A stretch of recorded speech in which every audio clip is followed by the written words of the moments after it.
చాలా చోట్ల క్రిస్టియన్స్ ని చంపేస్తున్నారు కదండి.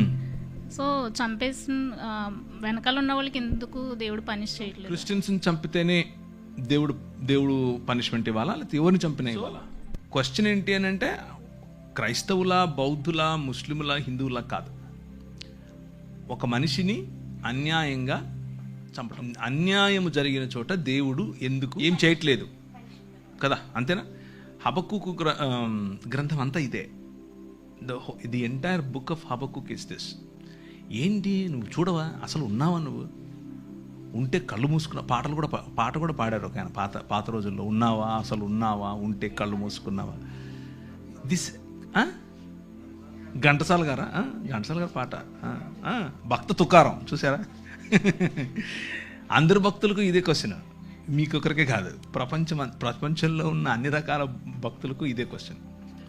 అయితే భక్తులు ఏం ఎక్స్పెక్ట్ చేస్తారంటే జరగంగానే ఆయన కత్తెత్తుకొని వచ్చేసి వేసేయాలనుకుంటారు. But God doesn't work like that. ఆయన అలా పనిచేయడు. ఆయన ఏమంటాడు అని అంటే, నా ప్లాన్ ఒకటి ఉంది, నేను చేస్తున్నా. అప్పుడు హబక్కుకు కోపం వచ్చి దాన్ని ఏమంటారు, అలిగితాడు. అలిగి పై గోపురం ఎక్కి మఠం వేసుకొని కూర్చుంటాడు, నువ్వు చెప్పు నాకు ఇప్పుడు ఆన్సర్ అని.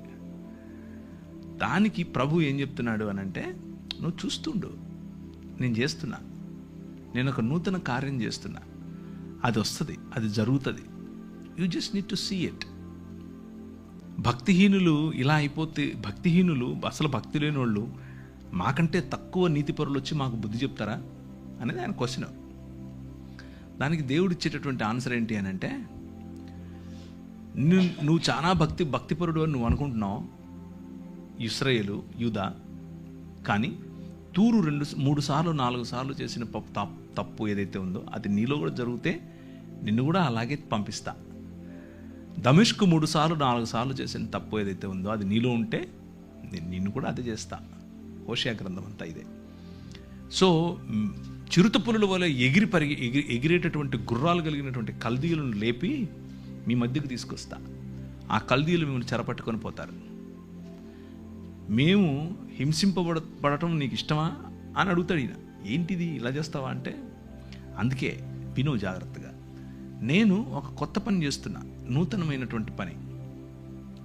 సంవత్సరాలు గడుచుతూ ఉండగా నీ పని నువ్వు చేయి, నన్ను క్షమించు, నాకు ఇప్పుడు అర్థమైంది. నువ్వు చేస్తున్నావు పని, యూఆర్ వర్కింగ్ బిహైండ్ ఇట్, కాకపోతే నేను అనుకుంటున్న పద్ధతిలో చేయట్లేదు. నాకు ఇక్కడే ఇలాగే పైనుంచి ఉరుములు పడాలి, కింద భూమి పగిలిపోవాలి అని నేను ఎక్స్పెక్ట్ చేస్తున్నాను. అలా కాదు, you have a different way.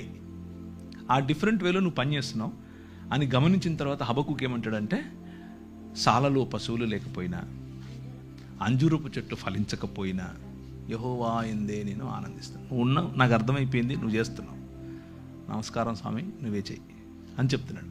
So ఫైనల్గా వాళ్ళు పనిష్మెంట్కు లేకపోతే తీర్పు అనేది ఆయన చేతిలో ఉంది.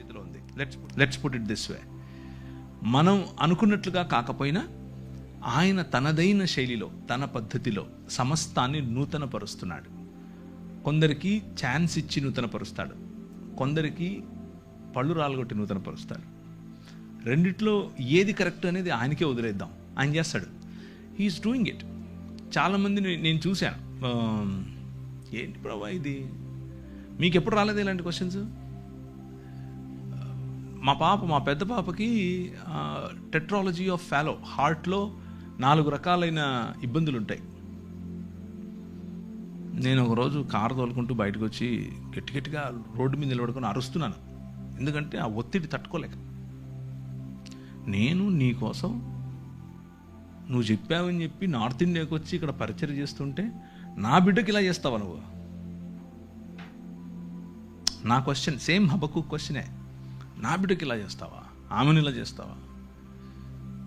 ఇక్కడే టైప్లో అనమాట, కమండలో నుంచి నీళ్ళు తీసేసి టైప్లో. ప్రభు అన్నాడు, ఏం మాట్లాడలేదు ఆయన, ఏం మాట్లాడలా. ఒక 2 ఏళ్ళు నేను అలిగా ఆయన మీద. వాక్యం చెప్తున్నా, తిరుగుతున్నా, మొత్తం ప్రపంచం అంతా వెళ్తున్నా, కానీ ఆయనతో మాటలు లేవు, అలిగా అనమాట. Then one day God spoke to me and said, చూస్తూ ఉండు, నువ్వు ఆ 2 ఏళ్లలో 1 సంవత్సరం తర్వాత ఒక మంచి డాక్టర్ని పరిచయం చేశాడు. ఆ మంచి డాక్టర్ ఆపరేషన్ చేసి కరెక్ట్ చేశాడు. కరెక్షన్ అయిపోయిన తర్వాత ఆమె she's just like any other normal child, no difference. So మనం అనుకుంటున్నట్లుగా కాకపోయినా ఆయన ఈ ప్రపంచంలో నూతనంగా ఏదో చేస్తున్నాడు. దాన్నే మనం నూతన సృష్టి అంటున్నాం, దాన్నే దేవుని రాజ్యం అంటున్నాం. ఆ దేవుని రాజ్యం వచ్చినప్పుడు, నూతన సృష్టి వచ్చినప్పుడు మనకు స్పష్టత చాలా వస్తుంది. కీర్తనల్లో 1/3 కనీసం ఒక 30% కీర్తనలు అన్నీ ఇవే. ఏంది ఇలా అయిపోతుంది, రాత్రిపూట తలగడంతా తడిసిపోతుంది, అయినా నువ్వు చూడవా, నువ్వు వినవా, నువ్వు కలుగు చేసుకోవా అనేవే కీర్తనలు. So the book of Bible is full of emotion from humans. మనుషుల నుంచి ఇమోషన్ ఎక్కువ ఉంటుంది దేవుని వైపు. దేవునితో కొట్లాడటం, దేవునితో అలగటం, దేవునితో స్ట్రగుల్. ఇది మతం ఏమనుకుంటుందంటే, ఎంత గర్వం రా నీకు, దేవుణ్ణి, నాయన, హీస్ అవర్ డాడ్, నాయన, ఆయనకి ఇష్టం.